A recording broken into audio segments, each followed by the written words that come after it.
রাজ্যে সরকার পরিবর্তন হয়েছে, খুলেছে আরজিকর ফাইলস। পানিহাটির প্রাক্তন তৃণমূল বিধায়ক নির্মল ঘোষ, পানিহাটি পুরসভার প্রাক্তন কাউন্সিলর সঞ্জীব মুখোপাধ্যায় এবং তৃণমূল পরিচালিত পানিহাটি পুরসভার চেয়ারম্যান সোমনাথ দেকে তদন্তের আওতায় আনার জন্য আদালতের কাছে আবেদন জানিয়েছেন অভয়ার মা বাবা। এই আবেদনের ভিত্তিতে শিয়ালদা আদালতে শুক্রবার হলো শুনানি। এদিন শুনানিতে অভয়ার পরিবারের আইনজীবী সওয়াল করেন, দেহ শ্মশান ঘাটে নিয়ে গিয়ে এত দ্রুততার সঙ্গে কেন সৎকার করা হয়েছিল, কেন গ্রিন করিডোর করা হয়েছিল? অন্য ঘটনার ক্ষেত্রে এত দ্রুত ব্যবস্থা নেওয়া হয় না, এক্ষেত্রে কেন হলো? শ্মশানে আগে নিয়ে আসা অন্য মৃতদেহের আগে অভয়ার দেহ কেন সৎকার করা হয়েছিল? সিবিআই আলাদা করে কিছু করেনি, যা করার কলকাতা পুলিশ করেছে। এরই পাশাপাশি সিবিআই এর ভূমিকা নিয়ে প্রশ্ন তোলেন অভয়ার পরিবারের আইনজীবী। আদালত কক্ষে সিবিআই এর আইনজীবীদের উদ্দেশ্যে তীব্র ক্ষোভ প্রকাশ করেন অভয়ার বাবা। তিনি বলেন, আমাকে আদালতের চারতলায় নিয়ে গিয়ে বলা হয় কয়েকটি বক্তব্যের বাইরে আদালতে কিছু বলবেন না, আমাদের সঙ্গে অন্যায় হয়েছে, এর বিচার চাইছি। সোমনাথ দে, নির্মল ঘোষ ও সঞ্জীব মুখোপাধ্যায়রা যুক্ত। হাত জোর করে বলছি, আপনারাই দেখুন, আমাদের কোথাও যাওয়ার জায়গা নেই, সিবিআই আমাদের কথা শুনছে না। যার বিরুদ্ধে অভিযোগ করেছি সেই এফআইআরটা লিখেছে, সেই শ্মশানঘাটের ঘাট সার্টিফিকেটে সই করেছে। এরপরে আর কি বলবো, তার বিরুদ্ধে আমি লিখবো কি করে? সিবিআই যদি বোঝাতে হয় সিবিআইকে তদন্ত করতে হবে না, বলুক মামলা আমরা ছেড়ে দেবো, পারছি না। এই বিল্ডিংয়ের চারতলায় বসে আমাকে শিখিয়ে নিয়ে যাওয়া হয়েছে এবং আমাদের বাড়িতে গিয়ে আইও সীমা পাহুজা আমাকে বলে এসছেন এর বাইরে কিছু বললে সঞ্জয়কে আমরা আটকে রাখতে পারবো না, সঞ্জয় ছাড়া পেয়ে যাবে, এই ভয় দেখানো হয়েছে প্রথম থেকে।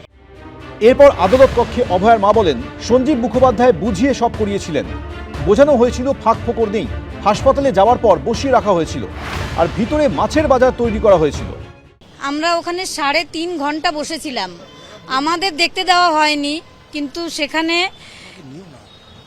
বড় বড় আইপিএস লেভেলের অফিসারের সব র্যাঙ্কের পুলিশ ছিল, আর ক্রাইম সিনটা পুরো ঠিক থেকে ভিড় ছিল। তো যারা ক্রাইম সিনে ছিল তারা সবাই অপরাধী। সিবিআই এর আইনজীবী বলেন, পরিবার এখন যে অভিযোগ করছেন সেগুলো কোথাও লিখিতভাবে জানাননি। আইও বা এজেন্সিকে তারা বলতে পারেন না কিভাবে তদন্ত হওয়া উচিত, কি করা উচিত, কি উচিত নয়। এদিন আদালতে তথ্য প্রমাণ লোপাটের অভিযোগও করা হয় অভয়ার পরিবারের তরফে। সুকান্ত মুখোপাধ্যায়, এবিপি আনন্দ। কোথাও তৃণমূল বিধায়কের ছবিতে এইভাবে মারা হলো জুতোর ঝাঁটা, কোথাও তৃণমূল নেতা জয়প্রকাশ মজুমদারকে ছোড়া হলো ডিম, কোথাও আবার জামা খুলে মারা হলো তৃণমূল কাউন্সিলরকে। দিকে দিকে প্রাক্তন শাসক দলের নেতা বিধায়কদের বিরুদ্ধে উপচে পড়ছে ক্ষোভ। হাওড়ার বাগনানের 4 বারের তৃণমূল বিধায়ক অরুণা হোসেন, তার বিরুদ্ধে তোলাবাজি, হুমকি, নির্যাতন, মারাত্মক সব অভিযোগ করছেন স্থানীয় বাসিন্দাদের একাংশ। আমরা ওর সাজা চাই, ওর গ্রেফতার চাই, ও হচ্ছে চোর, ও একটা চোর। আমার যদি কোনো দুর্নীতি থেকে থাকে, আমার যদি কোনো বেনামে সম্পত্তি থেকে থাকে, অবৈধ যদি কিছু থেকে থাকে, তো তদন্ত হোক না, অসুবিধা কিছু নেই। উত্তর 24 পরগনার গোপালপুর 1 নম্বর গ্রাম পঞ্চায়েত এলাকায় হারোয়ার তৃণমূল বিধায়ক আব্দুল মাতিনকে এইভাবে তাড়া করলেন স্থানীয় বাসিন্দারা। গাড়ি লক্ষ্য করে ছোড়া হলো জুতো।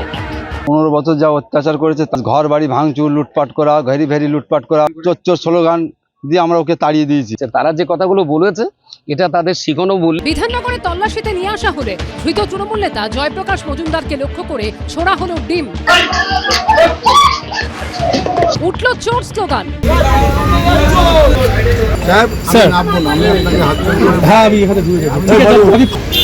আমি এদের মধ্যে দিয়ে নামবো না, ওখানটাতে আমি নামবো না, কারণ এই পরিবেশে আমি নামবো না। এরই মধ্যে দক্ষিণ 24 পরগনার উস্তিতে প্রাক্তন মন্ত্রী ও মগরাহাট পশ্চিমের প্রাক্তন তৃণমূল বিধায়ক গিয়াসউদ্দিন মোল্লার বাড়ি থেকে উদ্ধার হলো প্রচুর সরকারি ত্রাণ সামগ্রী। পশ্চিম বর্ধমানের পাণ্ডবেশ্বরে প্রাক্তন তৃণমূল বিধায়ক নরেন্দ্রনাথ চক্রবর্তীর বাড়ি লাগোয়া এই গোডাউন থেকে উদ্ধার হয় রাশি ত্রাণ সামগ্রী।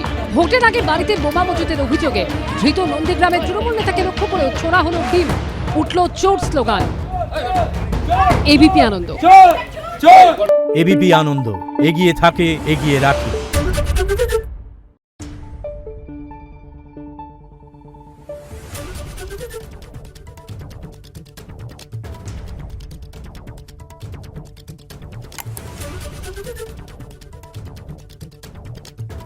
Thank you.